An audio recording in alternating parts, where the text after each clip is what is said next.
एका मिनिटात मी तुम्हाला सांगणार आहे पुण्यातले चीज केकचे बेस्ट स्पॉट. कारण ख्रिसमस आलाय आणि तुम्ही गोव्याचा प्लॅन बनवून कॅन्सल पण केला असेल.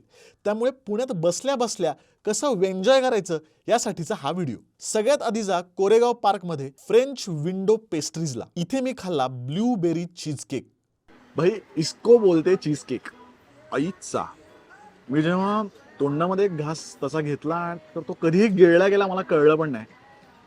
इतका मुलायम आणि इतका सुंदर. फक्त हे खाण्यासाठी इथे यायचं आणि खायचं. त्यानंतरचा स्पॉट आहे कोरेगाव पार्क मधलाच जर्मन बेकरी. इथे मी खाल्ला बिस्कॉफ चीज केक. हा थोडा ड्राय होता पण बिस्कॉफची टेस्ट मस्त होती. नेक्स्ट स्टॉप आहे कोथरूड मधला ला पतिता मोर. इथे खा बेस्क्यू बर्न चीज केक. सुरेख चव, त्यामुळे हा नक्कीच मी रेकमेंड करेन. बेस्ट. तुम्हाला अजून कुठले चीज केकचे बेस्ट स्पॉट माहिती असतील तर मला नक्की कमेंटमध्ये सांगा.